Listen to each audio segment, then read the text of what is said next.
Many styles of martial arts, such as flyweight, water drifting, only exist in chivalry novels.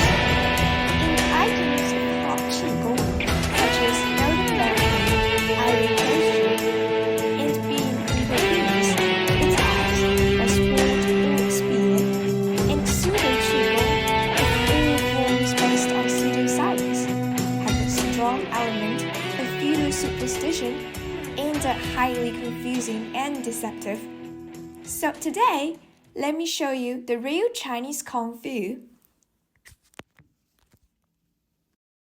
The creation of culture by primitive humans was not yet in a reflection of value, but out of a practical function. It is very cold for northerners to practice martial arts outdoors in winter, so people in the north must move non-stop and fast.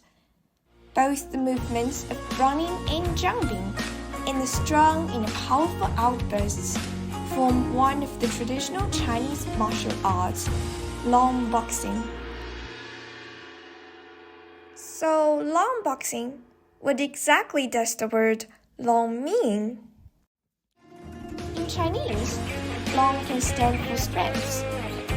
Long boxing collects the advantages of various schools to form 12 forms, which are moving like a wave, quiet like a mountain, rising like an ape, falling like a crane, standing like a pine, turning like a wheel, and folding like a bow, as light as a leaf, as heavy as iron, as slow as a deer, and as fast as the wind. Long boxing is also used for physical fitness, less aggressive, easy to learn, and promote, making long boxing develop rapidly. Nowadays, both long boxing and boxing are very popular as competitive sports. But do you know the difference between them? Boxing is also a nation sport known as artistic combat, which was developed in its early stages as a competition to win or lose until one side lost the fight, using the most direct method to obtain their honor and what they wanted. This style of competition originated in ancient Greece, one of the sources of Western civilization, where a martial nation worshipped heroes and strength, and therefore their understanding of human fighting skills was based on the concept of matter and geometry, which made it an aesthetic concept. They considered great strength, coordinated movements, amazing speed, perfected skills, well-developed bulging muscles. All these are the most beautiful and admired things.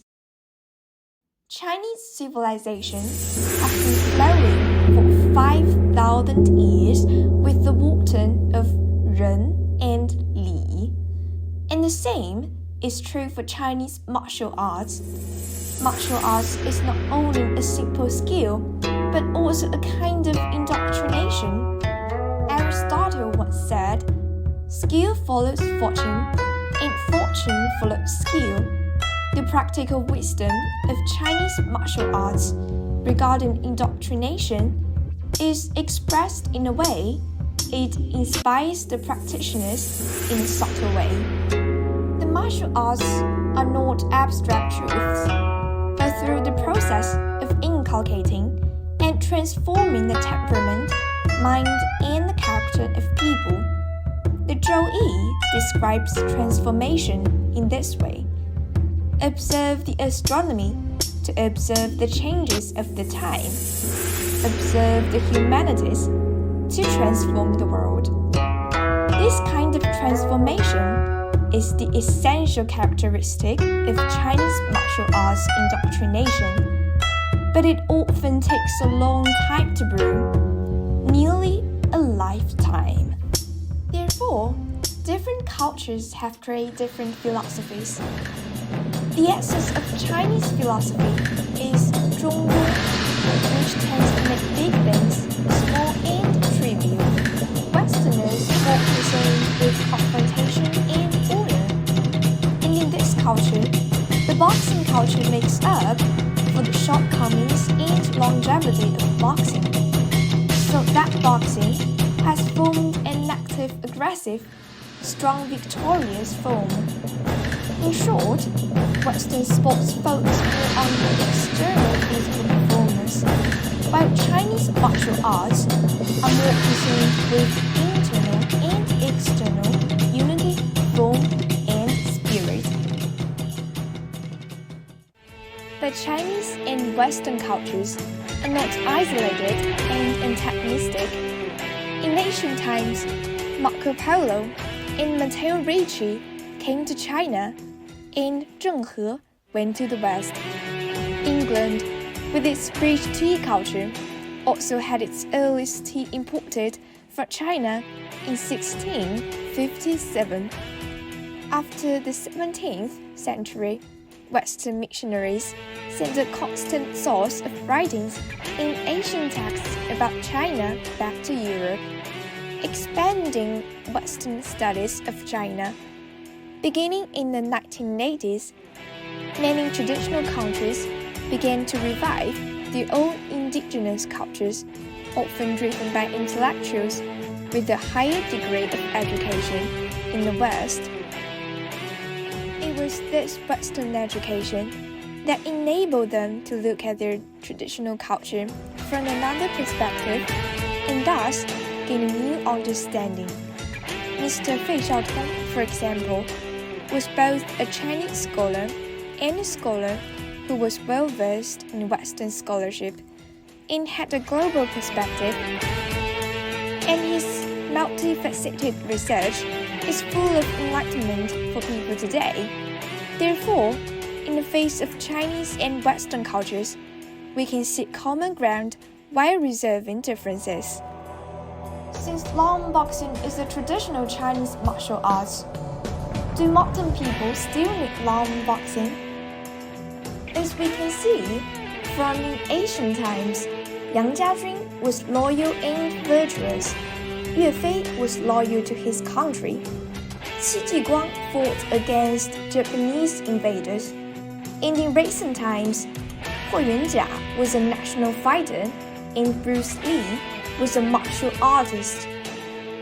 The spread of long boxing is closely related to the national spirit, and is a way to spread Chinese spirit. From the perspective of health promotion, the standing like a pine, turning like a wheel body form requirement in long boxing can also regulate the modern people's body form problems caused by prolonged sedentary and head bowing.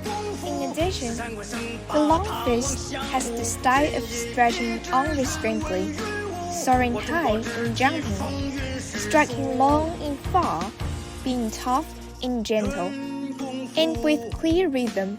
The style of this boxing is characterized by shooting long and striking far when striking with the hands or legs, with long and spacious movements, straight tendons and bones, and sometimes with the twisting of the waist and shoulders to lengthen the striking point, in order to play the advantage of an inch longer and an inch stronger. The ancient long fist represents the Eastern philosophy, although it is the practice of martial arts, but the heart of the practitioner is yearning for peace.